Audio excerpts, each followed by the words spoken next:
حتما براتون پیش اومده که تصمیم بگیرید یه عادت بد رو کنار بذارید یا یه عادت خوب رو شروع کنید ولی بعد از چند روز دوباره به همون عادت قبلی برگشتید یا حتی فردای همون روز کلا فراموشش کردید. خب شما تنها نیستید. حقیقت اینه که مغز ما طوری طراحی شده که در برابر تغییرات بزرگ و ناگهانی مقاومت کنه. چارلز دوهک تو کتاب معروفش به نام قدرت عادت از مفهومی به نام چرخه عادت صحبت میکنه. این چرخه عادت توضیح میده که عادتهای ما چطور شکل میگیرن، چرا پایدار میمونن و چطور میتونیم اونا رو تغییر بدیم. این چرخه 3 بخش اصلی داره. بخش اول محرک، سیگنال یا نشونه‌ایه که مغز رو تحریک به شروع یه عادت میکنه. بخش دوم، روتین یا روال، رفتاری که بعد از اون سیگنال و معمولاً به صورت ناخودآگاه انجام میدیم. بخش سوم، پاداش، احساسیه که از اون رفتار میگیریم، مثل شادی، آرامش یا لذت. جالبه که بدونید که این چرخه همون ابزاریه که شبکه‌های اجتماعی برای وابسته کردن شما به اپلیکیشن هاشون استفاده میکنن. اما خبر خوب اینه که شما هم میتونید از اون برای تغییر عادتاتون استفاده کنید. برای تغییر عادتها در گام اول محرک عادت مورد نظرتون رو شناسایی کنید. هر عادت با یه محرک شروع میشه.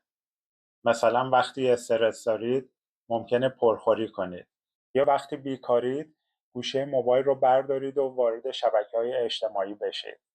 برای تغییر یه عادت اول باید بفهمید محرک اصلی عادت چیه. از خودتون بپرسید چه زمانی این رفتار رو انجام میدم؟ چه احساسی دارم؟ کجا هستم؟ جواب این سوال‌ها به شما کمک میکنه کنترل بیشتری روی عادت‌هاتون داشته باشید. گام دوم، روال یا روتین جدیدی رو برای جایگزینی پیدا کنید. به جای جنگیدن با عادتی که میخواید ترک کنید، اونو با یه رفتار جدید و جذاب جایگزین کنید. مثلا اگه شبها قبل از خواب توی شبکه‌های اجتماعی هستید و این باعث میشه شبها دیر بخوابید، به خودتون نگید که من از فردا شب دیگه به گوشیم دست نمیزنم. به جای اون میتونید یه پادکست در مورد موضوع مورد علاقتون یا یه موزیک آرامش بخش پیدا کنید که قبل از خواب گوش کنید. کلید موفقیت اینه که رفتار جدید راحت، جذاب و قابل دسترس باشه. گام سوم، پاداش رو حفظ کنید. چرخه عادت بدون پاداش کامل نمیشه. مغز ما برای هر رفتاری به دنبال پاداشه. برای جایگزینی عادت بد باید رفتاری رو انتخاب کنید که همون پاداش رو به مغز شما بده. مثلا اگه پرخوری به شما احساس آرامش میده، چند دقیقه تنفس عمیق یا پیاده‌روی کوتاه میتونه همون حس رو در شما ایجاد کنه. مهمه که به خاطر داشته باشید که تغییر یه سفر تدریجی همراه با چالشه. ممکنه امروز موفق شید و فردا دوباره به همون رفتار قبلی برگردید. تسلیم نشید. از خودتون در طول مسیر حمایت کنید و به خودتون یادآوری کنید که هر قدم کوچیک یه موفقیته. اما چند نکته مهم و طلایی هست که به موفقیت شما در مسیر تغییر کمک میکنه. 1.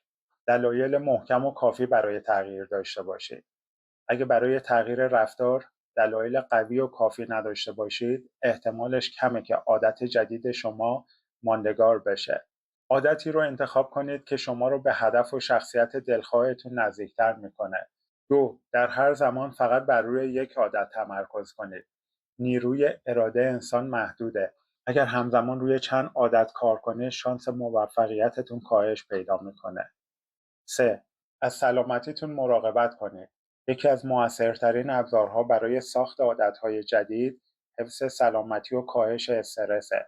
به اندازه کافی بخوابید. کمخوابی بهره‌وری رو کاهش میده و احتمال بازگشت عادت قبلی رو بیشتر میکنه. 4. از تصویرسازی یا منیفستیشن استفاده کنید. مرتبا خودتون رو در حال انجام عادت جدید تصور کنید و احساس عالی تبدیل شدن به شخصیت جدیدتون رو زندگی کنید. این کار باعث میشه مسیر عادت جدید در مغز شما سریعتر شکل بگیره و به موفقیت شما کمک کنه. 5. از همراهی و حمایت دیگران بهره بگیرید. تحقیقات نشون داده احتمال موفقیت ما در تغییر عادتها وقتی یک دوست حمایتمون میکنه یا تو گروهی با هدف مشترک هستیم تا 95% افزایش پیدا میکنه. خیلی ممنون که تا اینجای ویدیو همراه من بودید. نظراتتون رو در زیر این ویدیو برام بنویسید. میخوام بدونم کاری رو که انجام میدم واقعا بهتون کمک میکنه. اگر این ویدیو برای شما مفید بوده سابسکرایب کنید تا در ویدیو بعدی هم شما رو ببینم.